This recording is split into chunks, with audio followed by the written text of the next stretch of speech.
ಇದು ನಾವು ಯಾರೂ ಅದನ್ನು ಸಮರ್ಥನೆ ಮಾಡ್ಕೊಳಕ್ಕೂ ಸಾಧ್ಯ ಇಲ್ಲ. ಯಾಕಂದರೆ ಎಲ್ಲ ಯುವಕರು ಸತ್ತಿರ್ತಕ್ಕಂಥದ್ದು, ಯುವತಿಯರು ಸತ್ತಿರ್ತಕ್ಕಂಥದ್ದು, ಸಣ್ಣ ವಯಸ್ಸಿನವರು ಎಷ್ಟು ಅವರು ಅಭಿಮಾನ ಇರಬೇಕು, ಅವರು ಇವತ್ತು ಇಷ್ಟು ನುಗ್ಗಲಿದ್ರು ಕೂಡ ಬಂದು ಒಂದು ಸತಿ ನೋಡಬೇಕು ಆಟಗಾರರು ಅಂತಕ್ಕಂಥದ್ದು.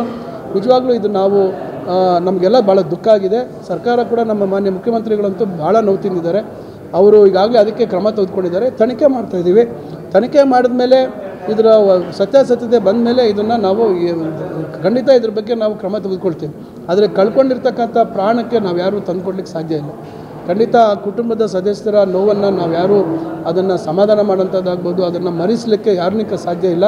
ಆದರೆ ಒಂದಂತೂ ಸತ್ಯ, ಸರ್ಕಾರ ಏನೋ BJPಯವರು ಆಪಾದನೆ ಮಾಡೋದು ವಿರೋಧ ಪಕ್ಷವಾಗಿ ಅವ್ರು ಮಾಡ್ತಾರೆ ಸಹಜವಾಗಿ. ನಾನು ಅವರಿಗೆ ಒಂದು ಪ್ರಶ್ನೆ ಕೇಳಲಿಕ್ಕೆ ಬಯಸ್ತೇನೆ. ಇವತ್ತು ಕುಂಭಮೇಳದಲ್ಲಿ ಸುಮಾರು ಕೋಟ್ಯಾಂತರ ಜನ ಬರುವಂಥದ್ದು ಎಲ್ಲ ಪೂರ್ವ ತಯಾರಿ ಮಾಡಿಕೊಂಡು ಅಲ್ಲಿ ಎಡವಟ್ಟಾಯಿತು.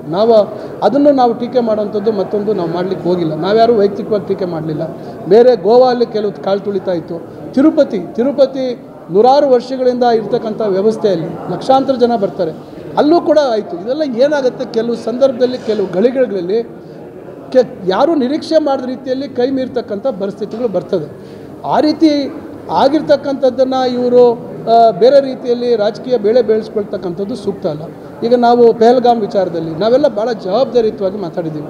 ನಾವೆಲ್ಲೂ ಭದ್ರತಾ ವೈಫಲ್ಯ ಮತ್ತೊಂದ್ರ ಬಗ್ಗೆ ನಾವು ಇಂಟೆಲಿಜೆನ್ಸು ಸ್ವಲ್ಪ ಹುಷಾರಾಗಿರಬೇಕಿತ್ತು ಅಂತ ಹೇಳಿದ್ದೀವಿ.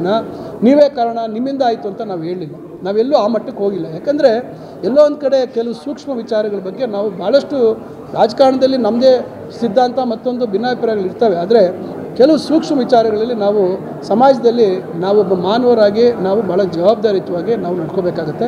ಬಹುಶಃ ನನ್ನ ಸಲಹೆ ಇಷ್ಟೇ, BJPಯವರಿಗೆ ನೀವು ನಿಮ್ಮ ರಾಜಕೀಯ ಬೇಳೆ ಬೇಯಿಸ್ಕೊಳ್ಳಿಕ್ಕೆ ಬೇರೆ ಬೇರೆ ರೀತಿಯಲ್ಲಿ ಪ್ರಯತ್ನ ಮಾಡಿ. ಆದರೆ ಇಲ್ಲಿ ಮುಗ್ಧ ಜನರು ಸತ್ತಿದ್ದಾರೆ, ಅದ್ರ ಬಗ್ಗೆ ನೀವು ಯೋಚನೆ ಮಾಡಿ. ದಯವಿಟ್ಟು ಇದನ್ನು ಏನಾಗಬೇಕು ಅಂತಕ್ಕಂಥದ್ದನ್ನು ಕೂತು ಚರ್ಚೆ ಮಾಡಿ. ಸರ್,